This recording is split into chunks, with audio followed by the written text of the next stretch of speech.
day po sa inyong lahat. Welcome na naman po sa another episode ng ating vlog. Na kung saan ang topic po natin for today ay tungkol po sa katanungan ng subscriber po natin tungkol daw sa mga breed ng layers natin. Paano nagkaroon ng mga lowman or mga decalb na yan, mga high sex Bigyan lang po natin ng kalinawan kasi maaring naguguluhan siya Kasi nga may diniscuss tayo yung tungkol sa mga native na manok. Siguro sa Book of Genesis, yung sa creation, siguro si God ay gumawa ng manok na typical na manok. Wala siyang mga breed na yan, walang mga high sex na yan, wala yung mga decalb na yan, So lately na lang lumitaw yung mga breed ng manok na yan. Merong mga RIR, mga Black Australorps, maraming breed ng manok Meron yung Chinese chicken, yan. So paano nga ba? Yun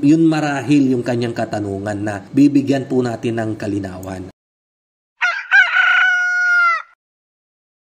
Ganito po yan. Yung sa pinapaitlog po nating manok, yung mga ino-order nyo po sa akin, yung mga nakikita nyo po dyan sa video natin na pinapalaki po natin, ang tawag po dyan ay white leghorn. Yung white leghorn na yan, originally, yan po yung tawag sa kanila noong mga 1960s. Dahil yung lolo ko po pala, ito po hindi po ito intentional. Yung nakita nyo naman kung paano po ako nagsimula sa pagpo-poultry, aksidente lang or something. Hindi po siya intentional na dahil sa alam ko na nagnegosyo pala si lolo ko ng paitloging manok noong mga 1960s. Pero noong mga 1960s na yan, ang tawag nila dyan sa paitloging manok ay leghorn, white leghorn. Kaya lang yung leghorn na yan, yung nag-develop nung leghorn na yan, marami na rin pong mga gumaya. Halimbawa po si Hendrix, yung Hendrix family, apelyido po kasi ng tao yung Hendrix Sa may po yan, sa France kung di po ako nagkakamali. Nag-develop po yung Hendrix ng strain ng leghorn, kung ano po yung ginawa nila. Halimbawa po, kumuha sila ng let's say 100 heads na inahin, 10 lalaki. Si inahin na AI inobserbahan, nire-record lahat yung mga data, gaano ba siya kalakas kumain, gaano ba siya kalakas mangitlog, gaano ba siya kabilis lumaki. So mga ganun po yung sa laboratory, pinag-aaralan po lahat ng data. Magpakain ka ng 100 grams, ilan yung iitlog niya sa isang taon, mga ganun, ano yung timbang ng mga itlog, so mga ganun. So dine-develop po nila. Ngayon, kung sino po yung magpe-perform ng maayos dun sa out of 100 heads na manok, itatabi po nila yan. And then kapag itinabi, sila po yung mga superior yung performance, magandang mangitlog, mabilis lumaki, healthy na lumaki, hindi siya sakitin, yung mga ganon. So itatabi po nila yan kung sino yung mapili nila, yung superior among those flock.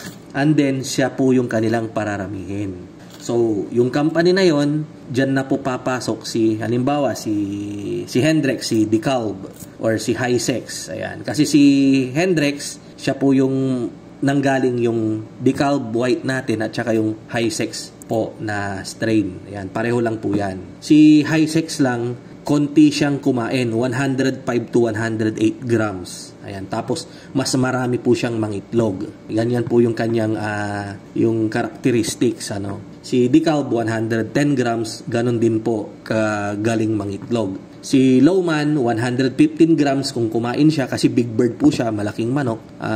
Magaling rin po siyang umitlog. Ganun po nangyayari. May katanungan din akong nabasa sabi niya, Mang Mags, pwede bang pag-asawahin yung lalaking decalb sa babaeng lowman? Yan. So pwede po, pwede. Actually po, meron pong local company rito sa atin na ganun yung ginawa Di ko alam kung lalaki si decalb or babae, tapos minate naman nila sa lowman Tapos naglagay sila ng pangalan nila, ganyan. Maayos naman daw yung pangingitlog. Ang problema lang kapag dinideliver daw nila yung sisiw, kasi hindi po tayo sumubok. Marami pong lalaki. Hindi po nila makontrol. So, halimbawa, pag deliver sila ng 10,000 heads, parang 300 daw po ating lalaki. Unlike dito kila DeKalb, kila Hisex, kila Lowman, pinakamarami na yung 50 heads na lalaki na humahalo.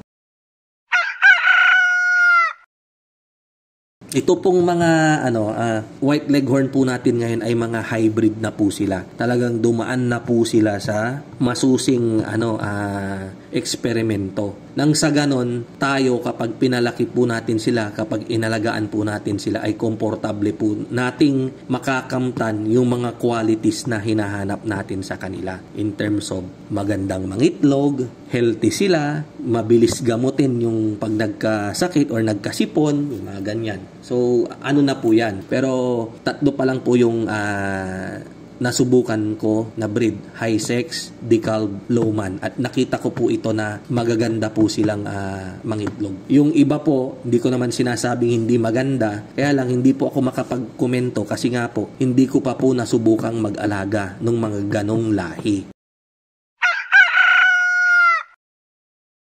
Sana po nabigyan ko ng kalinawan yung katanungan ng isa sa mga subscriber natin dito. Kapag may mga katanungan pa po kayo, wag po kayong mahiya na mag-comment lang at sisikapin po nating sagutin yan sa abot ng ating makakaya. Maraming salamat po sa inyong walang sawang panunood. At shout out po pala sa inyong lahat, lalong-lalo na po yung mga silent viewers natin. Hindi nagko-comment, nanonood palagi, pero hindi natin alam, expert na pala. Kabisado yung mga video ni Mang Mags. Ayan. So, okay lang po yan. Basta nood lang po kayo para mas matuto po kayo. And then, kapag ready na po kayo, pwede na po kayong mag-umpisa. So, maraming salamat po. Mabuhay po tayong lahat and God bless.